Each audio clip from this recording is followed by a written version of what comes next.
చప్పలు కొడుతూ ప్రభునామమున మహిమపడదాం. నీ కృప లేనిదే నే బ్రతుకులేనయ్యా, నీ కృపయే కదా నన్ను బ్రతికించెను. స్తోత్రం.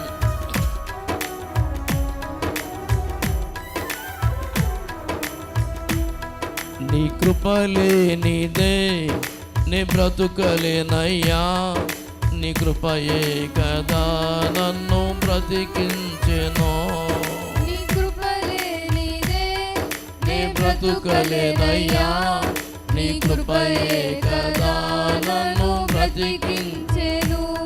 నీ కృప లేనిదే నే బ్రతుకలేనయ్యా, నీ కృపయే కదా నన్ను బ్రతికించెను. నీ కృప లేనిదే నే బ్రతుకలేనయ్యా, నీ కృపయే కదా నన్ను బ్రతికించెను. ఆత్మతో సత్యముతో ఆరాధించదను, కృతజ్ఞతతో నిన్నే అనుసరించదను. ఆత్మతో సత్యముతో ఆరాధించదను, కృతజ్ఞతతో నిన్నే అనుసరించదను. ఆత్మతో సత్యముతో ఆరాధించదను, కృతజ్ఞతతో నిన్నే అనుసరించదను. ఆత్మతో సత్యముతో ఆరాధించదను, కృతజ్ఞతతో నిన్నే అనుసరించదను. నీ కృప లేనిదే నే బ్రతుకలేనయ్యా, నీ కృపయే కదా నన్ను బ్రతికించెను. నీ కృప లేనిదే నే బ్రతుకలేనయ్యా, స్తోత్రం. నీ కృపయే కదా నన్ను బ్రతికించెను. మా నీతి క్రియలు కానే కాదయ్యా, నీ కనికరమే నన్ను కాపాడెను. స్తోత్రం.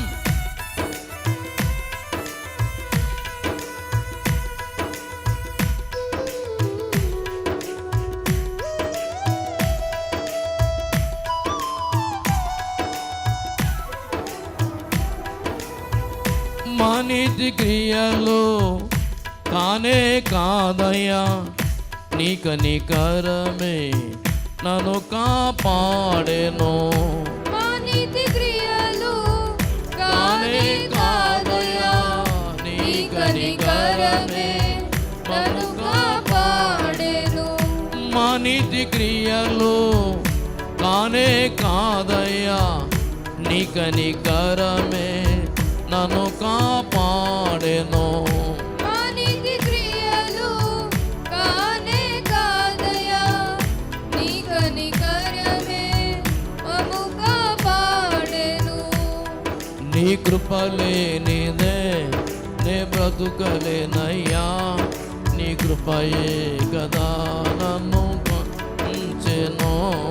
నీ కృప లేనిదే స్తోత్రమేసయ్యా. నే బ్రతుకలేనయ్యా, నీ కృపయే కదా నన్ను బ్రతికించెను. గడచిన కాలమంతా నడిపిన యేసయ్య, ముందున్న కాలమంతా చేయి పట్టి నడిపించు. స్తోత్రం.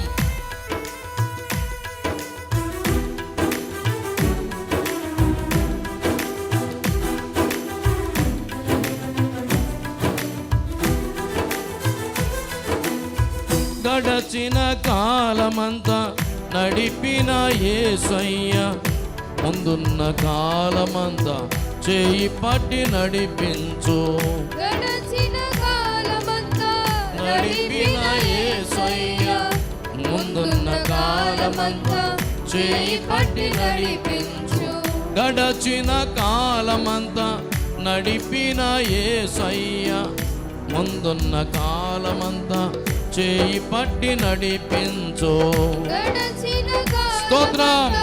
నడిపిన యేసయ్య, ముందున్న పట్టి నడిపించు.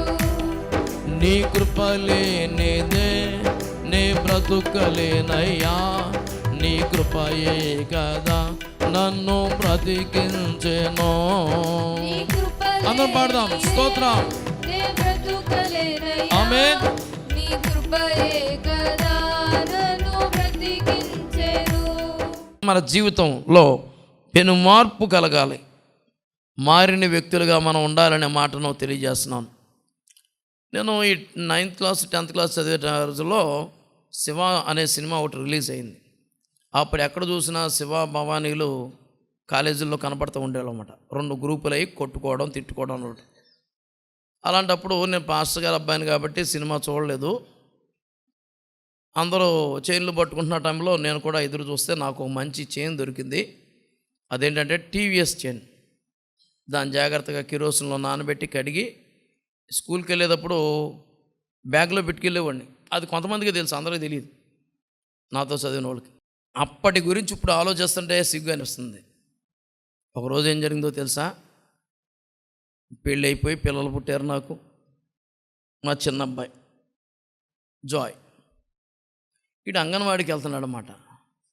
అంగన్వాడికి ఒక రోజున బ్యాగ్ అంగన్వాడీలో ఏ తీసుకెళ్తారుగా, ఆ బ్యాగ్లో వాళ్ళ అమ్మకి తెలియకుండా చాకు పెట్టుకున్నాడు. వాళ్ళ అమ్మ చూసి ఏంట్రా ఇది అని అంటే, అమ్మ ఒకడు ఉన్నాడు, వాడు నన్ను ఏదో అన్నాడని ఏం తీసుకెళ్తున్నాడు వీడు అంటే, మనం చేసిన పనులు మన పిల్లలు కూడా. నేను ఏదో 9th 10th ఏదో పట్టుకుంటే ఆడు అంగన్వాడీలోనే. అప్పుడు పాస్టర్ గారు నాకు చెప్పినప్పుడు నేను అనుకున్నాను, ఓహో అప్పటి ప్రభావం పిల్లల్లో పనిచేస్తూనే ఉంటుంది. అలాగే మనం చేసే తప్పడడుగులు కూడా మనం చేసేటప్పుడు తప్పుగా అనిపించవు, కానీ మన పిల్లలు చేసేటప్పుడు మాత్రం మనకే ఒళ్ళు మండిపోద్ది. నువ్వు మనిషివా పశువా ఇలా చేయించా అంటాం. మరి మన దాకా వస్తే మనం అంతకంటే ఘనమైన కార్యక్రమాలు చేసిన వాళ్ళు. అప్పుడు అనిపిస్తుంది చాటుకెళ్ళి ఆడవాలని. అవును, ఎస్, నన్ను బట్టే కదా నా కుటుంబం ఇలా శాపగ్రస్తమైంది, లేకపోతే నేను చేసిన పనులే కదా ఈ రోజున నా పిల్లలు చేస్తున్నారని బయటికి అనకపోయినా మనసులో అయినా అనుకుంటాం లేదా? నిజమే, దైవ భయం కలిగిన వాళ్ళు అయితే అనుకుంటారు, ప్రభువా నన్ను క్షమించిన ఆయన, అప్పుడేదో అనుకున్నాను కానీ అదే నన్ను చుట్టుకుంటుందని నేను అనుకోలేదు. అవును, మనుషుడా నువ్వు ఏది విత్తుతావో అదే పంట కోస్తావు. కనుక మోసపోకుడి, దేవుడు వెక్కిరించబడడు. మనుషుడు ఏది విత్తునో అదే కోస్తాడనే మాట జ్ఞాపకం చేసుకోండి. అందుకని ఇక్కడ భక్తుడు ఏమన్నాడంటే, పాపము నుండి విమోచింపబడి దేవునికి దాసులు అవ్వాలి అనండి అన్నమాట. పాపము నుండి విమోచించబడి ఇప్పుడు ఏమైపోవాలి? దేవునికి దాసులు అయిపోవాలి. దేవుని స్తోత్రం. కొంతమంది చక్కగా చదువుతూ ఇంజనీరింగ్ లేకపోతే ఇలాంటి మంచి ఉన్నత విద్యలు చదువుతూ రాడికల్స్గా నక్సలైట్లుగా మారిపోయిన వాళ్ళు ఉన్నారు. ఆ తర్వాత ప్రభుత్వం వారిని వచ్చి లొంగిపోండి, మీకు కావాల్సినవి మేము ఇస్తాం అన్నప్పుడు లొంగిపోయి ఆ తర్వాత మంచి జీవన శైలిలోకి మార్గంలోకి వచ్చిన వాళ్ళు కూడా ఉన్నారు. అయితే ఆయన అవన్నీ విడిచిపెట్టి వచ్చారు. ఆయన డాక్టర్, ఆయన మరి సమాజంలో కలిసి ప్రభువు రక్షణ పొందిన తర్వాత యేసే లోకరక్షకుడు అని ప్రకటించడం ప్రారంభించాడు ఆయన. దేవుని స్తోత్రం. కనుక నిజమే, ఒకప్పుడు క్రియల వల్ల ఏం సంపాదించావు? ఆయన చెప్పాడు సాక్ష్యం ఏంటంటే, ఆయన ఇలా నక్సలిజంలోకి వెళ్ళడం ద్వారా పోలీసులు వచ్చేవారంట వాళ్ళ ఇంటికి, తల్లిదండ్రులు బాధ పెట్టేవాళ్ళంట, ఎక్కడున్నాడు చూపించండి అని వీళ్ళని ఏడ్పించేవాళ్ళంట. ఒకసారి ఎవరికి తెలియకుండా అర్ధరాత్రి పూట ఈయన వచ్చాడంట ఇంట్లోకి, కిటికీలోంచి వచ్చాడంట. అప్పుడు వాళ్ళ అమ్మ అనుకుంటూ చూసి, ఇంకోసారి రామాక, నువ్వు చచ్చిపోయావు అనుకున్నాను రా, ఎందుకురా మమ్మల్ని చంపుతావు, మా బ్రతికేదో మమ్మల్ని బ్రతకనివ్వరా అని అందంట. నిజమే, మరి తల్లిదండ్రులకు అవమానం తెచ్చే పనులు నువ్వు చేస్తూ ఉంటే నిన్ను గురించి తల్లిదండ్రులు అనుకుంటే నువ్వు బతికినా ఒకటే చచ్చినా ఒకటే అని అనుకుంటారు కదా. కానీ ప్రభువు నిన్ను మార్చడానికి ఇష్టపడుతున్నాడు. ఆయన నిన్ను రమ్మని పిలుస్తున్నాడు. యేసు ప్రభు దగ్గరికి వస్తే ఆయన నిన్ను క్షమిస్తాడు. ఎంత ఘోర పాపినైనా ఆయన క్షమిస్తాడు. రోమాపత్రిక 5వ అధ్యాయంలో మనం చూస్తే అక్కడ 4 మాటలు కనపడతాయి. మనం ఇంకా బలహీనులముగా ఉండగా, భక్తిహీనులుగా ఉండగా, ఏమంటే పాపులమై ఉండగా, శత్రువులమై ఉండగా యేసు క్రీస్తు మన కొరకు ఏమంటే తన రక్తాన్ని కార్చాడు. ఏమై ఉండగా? బలహీనులమై ఉండగా, 2 భక్తిహీనులమై ఉండగా, 3 పాపులమై ఉండగా, 4 శత్రువులమై ఉండగా. అబ్బా ఎంత ప్రేమ! దేవుని స్తోత్రం. ఇలాంటిదా యేసు ప్రేమ, నన్ను తోలానాడక తనదో జాలి చూపినదా. ఇలాంటిదా యేసు ప్రేమ, నన్ను తోలానాడక తనదో జాలి చూపినదా. ఇలాంటిదా యేసు. హల్లెలూయా. ఆయన నిన్ను ప్రేమిస్తున్నాడు. ఒకవేళ సమాజంలో నువ్వు ఒక మంచి వ్యక్తిగా కనబడచ్చేమో, నీలో ఉన్న బలహీనతలు నీకే తెలుసు. బయటపడి సిగ్గు అవమానం కలగక ముందే ప్రభువు నీతో మాట్లాడుతూ ఉండగా నీ అంతట నువ్వే ఒప్పుకుని విడిచిపెడితే నీ జీవితాన్ని దేవుడు అనేకులకు ఆదర్శంగా మార్చేస్తాడు. దేవుని స్తోత్రం. ఎంత ప్రేమ గలవాడు. ఒనేసిము గురించి పౌలు గారు చెప్తున్న చక్కని సాక్ష్యం. ఒకప్పుడు అతడు నిష్ప్రయోజకుడు, కానీ ఇప్పుడు నీకును నాకును ప్రయోజకుడైపోయాడు. దేవుని స్తోత్రం. నీ తల్లిదండ్రులకు నువ్వు నిష్ప్రయోజనకరమైన వ్యక్తిగా ఉన్నావా? సమాజానికి నిష్ప్రయోజనమైన వ్యక్తిగా ఉన్నావా?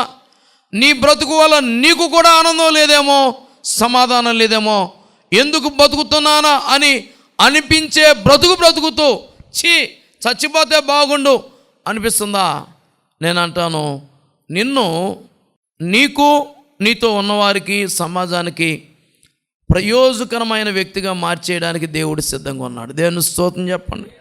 కనుక ఇప్పుడు పాపం నుండి విమోచింపబడి దేవునికి దాసులైనందున పరిశుద్ధత కలుగుటియే మీకు ఫలము, దాని అంతము నిత్య జీవము. ఏలయనగా పాపం వల్ల వచ్చు జీతం మరణం, అయితే దేవుని కృపావరము మన ప్రభు అయిన క్రీస్తు యేసునందు నిత్య జీవం. దేవుని స్తోత్రం. కనుక మరి లోకాన్ని, పాపాన్ని, శాపాన్ని విడిచిపెడితే ప్రభువు నీ కొరకు నిత్య జీవాన్ని సిద్ధపరిచాడు. ద్వితీయోపదేశకాండము 30వ అధ్యాయం 19వ వచనం చదువుతున్నాను. నేడు జీవమును మరణమును ఆశీర్వాదమును శాపమును నేను నీ ఎదుట ఉంచి భూమి ఆకాశములను మీ మీద సాక్షులుగా పిలుచుచున్నాను. నీ పితరులైన అబ్రహాము, ఇస్సాకు, యాకోబులకు ఆయన ప్రమాణము చేసిన దేశములో మీరు నివసించినట్లు యెహోవాయే నీ ప్రాణమునకు నీ దీర్ఘాయుష్నకును మూలమై ఉన్నాడు. కాబట్టి నీవును నీ సంతానమును బ్రతుకుచు నీ ప్రాణమునకు మూలమైన నీ దేవుడైన యెహోవాను ప్రేమించి ఆయన వాక్యమును విని ఆయనను హత్తుకున్నట్లును జీవమును కోరుకొనుడి. ఏం చేయాలంట? జీవం మరణం మన ముందు పెట్టాడు, ఆశీర్వాదం శాపం మన ముందు పెట్టాడు, మేలు కీడు మన ముందు పెట్టాడు. ఆ తర్వాత అన్నాడు, ఏది కావాలో మీరు కోరుకోండి అంటూ ఏం కోరుకోవాలో కూడా చెప్తున్నాడు ఆయన. ఏమంట? జీవమును కోరుకొనుడి అనండి.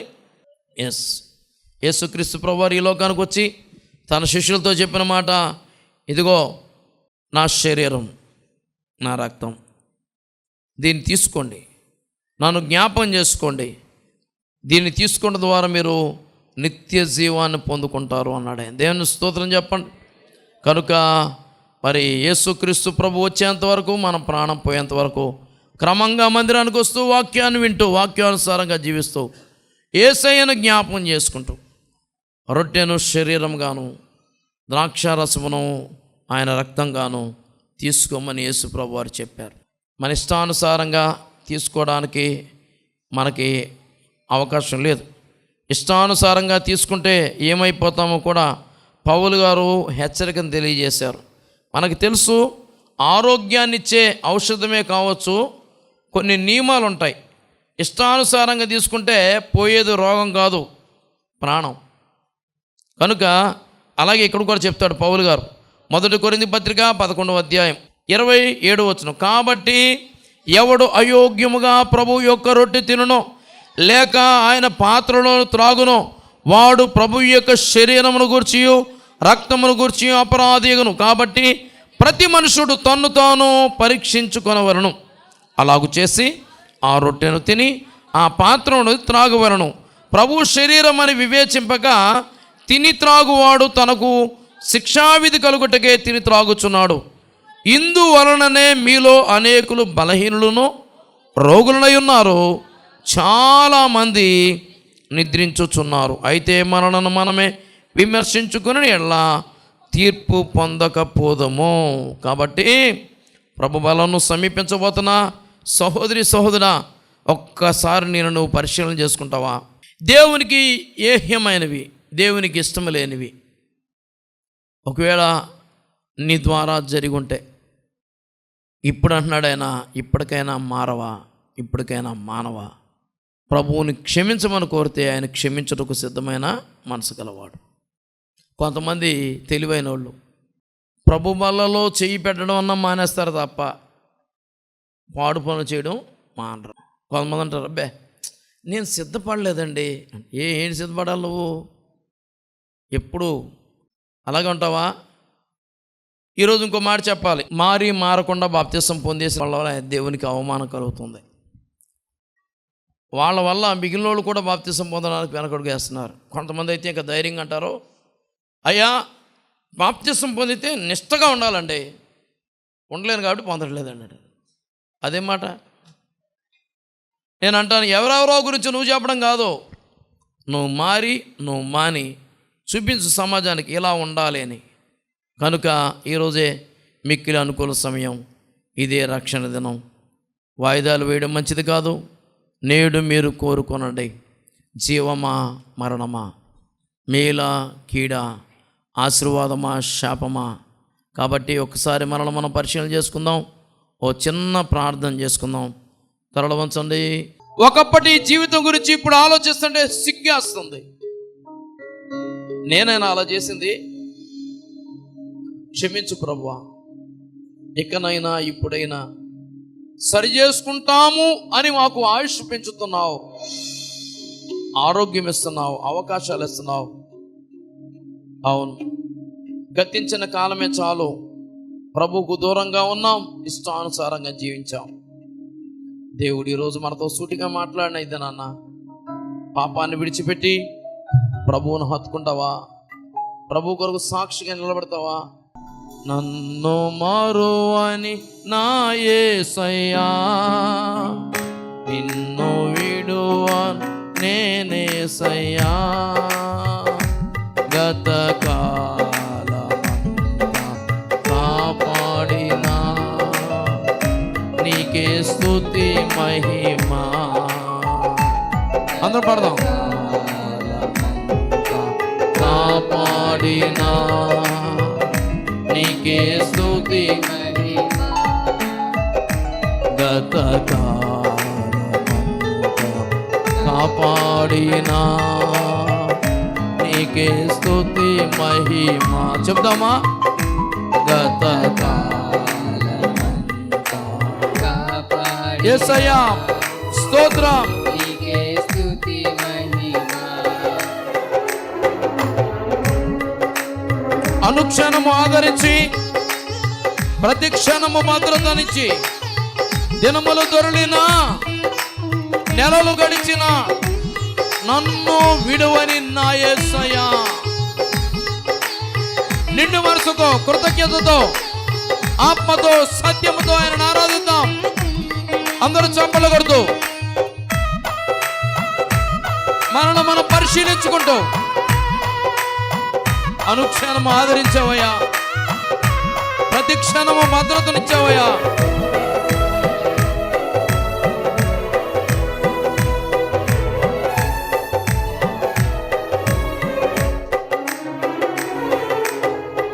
అనుక్షణము ఆదరించి ప్రతిక్షణము భద్రతనొసగి క్షణము ఆదరించి ప్రతిక్షణము భద్రతనొసగి దినములు దొల్లిన నెలలు గడచిన నన్ను విడువని నా యేసయ్యా దినములు దొల్లిన నెలలు గడచిన నన్ను విడువని నా యేసయ్యా నన్ను విడువని నా యేసయ్యా నన్ను మరువని నా యేసయ్యా నిన్ను విడువను నేనేసయ్యా అందరూ పాడదాం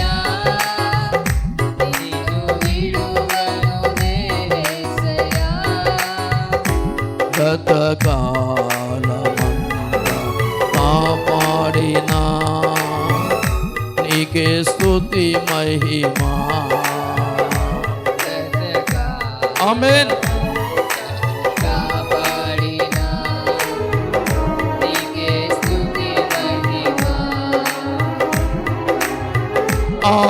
ఆరాధనలకు అర్హుడా నీవే స్తుతులకు పాత్రుడా నా యేసయ్యా ఆరాధనలకు స్తుతులకు పాత్రుడా ఆరాధనలకు అర్హుడా నీవే స్తుతులకు పాత్రుడా నా యేసయ్యా స్వరం పాడదాం ఆమేన్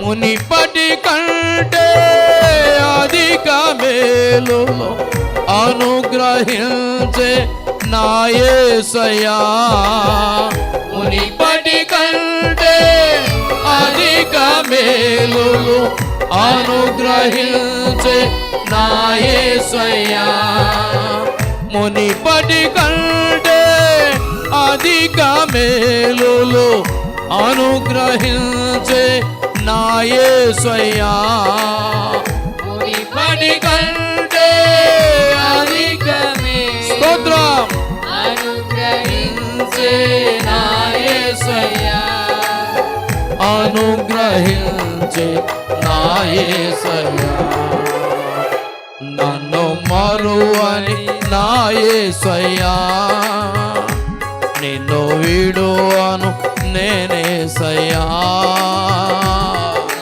మరువని స్తోత్రం యేసయ్యా నిన్ను విడువను గతకాలమంతా కాపాడినా నీకే స్తుతి మహిమా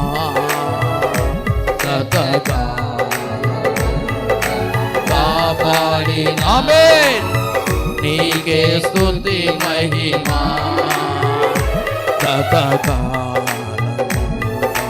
కాపాడినా నీకే స్తుతి మహిమా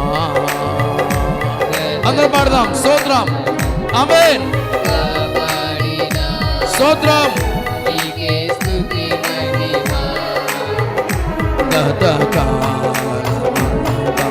కాపాడినా నీకే స్తుతి మహిమా కాపాడినా ఆమేన్ ఆమేన్ స్తోత్రం కాపాడినా నీకే స్తుతి మహిమా కాపాడినా ఆమేన్ ఆమేన్ స్తుతి మహిమా కాపాడినా నీకే స్తుతి మహిమా కాపాడినా నీకే స్తుతి మహిమ కాపాడినా నీకే స్తుతి మహిమ. చప్పలు కొడుతూ ప్రభు నామమున మహిమపడతాం. యేసయ్యా నీకు వందనాలు తండ్రి. బలహీనుడైన నన్ను, భక్తిహీనుడైన నన్ను, పాపినైన నన్ను, శత్రువునైన నన్ను ప్రేమించావు నాయన. ఎంత మంచివాడవయ్యా. నీ అమూల్యమైన రక్తాన్ని నా కొరకు చివరి పట్టు వరకు కార్చిన వాడా, 10,000లో అతి సుందరుడా, స్వరూపమైనను సొగసైనను లేనివానిగా నా కొరకు మొత్తబడిన యేసయ్యా నీకు వందనాలు. నేటికి నీవు మమ్మల్ని ప్రేమిస్తూ నా ఎద్దుకు రండి, నేను మీకు విశ్రాంతినిస్తాను. జీవం కోరుకోండి, ఆశీర్వాదం కోరుకోండి, మేలు కోరుకోండి అని మీరు మాకు అవకాశం ఇస్తున్నందుకు వందనాలు ప్రభువా. వందనాలు యేసయ్యా, వందనాలయ్యా. ప్రార్థన చేసుకుందాం. స్తోత్రాలు స్తోత్రాలు స్తోత్రాలు స్తోత్రాలు స్తోత్రాలు స్తోత్రాలు ప్రభా. పరిశుద్ధుడు అయిన మా తండ్రి నీ ఘనమైన నామ నిమిత్తమై నీకు స్తుతులు స్తోత్రాలు చెల్లించున్నాం దేవా. గడిచిన సుదినం నుండి సుదినం వరకు మమ్మలను క్షేమగా కాపాడి ఇదిగో ప్రభా ఈ నూతన సంవత్సరములో ప్రభా నే 2వ నెలలో ప్రవేశపెట్టి ప్రభా ఈ విధముగా నిన్ను స్తుతించుకున్నట్టుకు, భజించుకున్నట్టుకు, కీర్తించుకున్నట్టుకు, కొనియాటకు ప్రభా నీ ప్రేమను తలపోచుకున్నట్టుకు ప్రభా నీవిచ్చి నీ భాగ్యతను బట్టి నీకు వందనాలు చెల్లించున్నాను తండ్రి. ఎత్తబడిన వాక్యం కొరకు నీకు వందనాలు చెల్లించున్నాను తండ్రి. మేము ఏ విధంగా ఉండాలో, ఏ విధంగా సూచించాలో, ఏ విధంగా కనపరచాలో ప్రభా అటువంటి వాక్యం, పరిశుద్ధమైన వాక్యం నీ దాసుని ద్వారా మాతో మాట్లాడినందుకు నీకు వందనాలు చెల్లించున్నాను దేవా. ఎంత ఘోర పాపాత్ములైనా రక్షిస్తానని వాగ్దానం ఇచ్చిన దేవుడు తండ్రి. పాపము నుండి విడుదల పరచాలని ప్రభా నా తండ్రి. ఆయన పాపమును విడిచిపెట్టి ప్రభా నీ సన్నిధానంలో ప్రభా నేను పాపిని, దోషిని, అపరాధిని అని ప్రభా ఎవరైతే ప్రభా నాయన పశ్చాత్తాపడి పాపాలు విడిచిపెట్టి నీ పాసానికి వచ్చి నిన్నే ఎవరైతే ప్రభా క్షమాపణ కోరుకుంటారో అటువంటి వారికి తప్పకుండా ప్రభా క్షమించి ప్రభా నాయన పరిశుద్ధపట్టి నీ బిడ్డలుగా స్వీకరించే దేవుడివై ఉన్నావని మేము వాక్యంలో విని ఉన్నాం తండ్రి నాయన. సౌలైతే పౌలుగా మారి ఉన్నాడంటే ప్రభా అతను ప్రభా హింసకుడును, దూషకుడును, హానికరుడును అని ప్రభా ఒప్పుకున్నాడు తండ్రి. అంత ఘోరమైన పాపి ప్రభా నా తండ్రి. అయినప్పటికీ నీ సన్నిధానానికి వచ్చి తాను ఏ పాపాలు చేశాడో పాపాలు ఒప్పుకున్నప్పుడు ప్రభా సౌలను పౌలుగా మార్చిన దేవుడు గొప్ప దేవుడు కదా నాయన. అలాగే నా తండ్రి నాయన మేము కూడా ఒకానొక సమయంలో పాపులమై ప్రభా, దోషకరమై ప్రభా అయినప్పటికైనా నువ్వు ప్రభా మమ్మలను వెతికి రక్షించుకొని ఆయన మా పాపాలను ప్రభా మేము ఒప్పుకున్నప్పుడు మాకు రక్షణ బాధ్యత ఇచ్చావు, పరిశుద్ధులుగా చేస్తావు నాయన. ఏ విధంగా ఎంతవరకు నిలబెట్టావు, స్థిరపరిచావు నాయన. ఇంకా ఏ బిడ్డ అయితే ప్రభా నీ రక్షణతో వచ్చి ప్రభా వాక్యం వింటున్నప్పుడు వారి హృదయంలో వ్రతలైనట్లు కూడా కృపటైన మార్పు కలిగినట్లు, వారి పాపాలు ఒప్పుకున్నట్లు, పశ్చాత్తాపడినట్లు, నీ పాసాతలో నిన్ను బ్రతుకులాడుకున్నట్లు ప్రభా నా తండ్రి నాయన. నీ సన్నిధానంలో ప్రతి ఒక్కొక్కరిని కూడా ఒకవేళ ప్రభా ఉన్న ఎడల ప్రభా ప్రతి ఒక్కొక్కరిని కూడా రక్షించమని వేడుకొంచున్నాను తండ్రి. నీ బిడ్డలుగా స్వీకరింపబడినట్లు కృప చేయమని వేడుకొంచాను. నీ కుమారులుగా, నీ కుమార్తెలుగా మేము జీవించడానికి మంచి కృప దయచేయమని వేడుకొంచున్నాను ప్రభా. నీకు వందనాలు తండ్రి. ఇక్కడ కూడిన ప్రతి బిడ్డను కూడా దీవించి ప్రభా మీరు మహిమ పొందుకుంటారని యేసు నామమున వేడుకొంచున్నాం తండ్రి. ఆమేన్.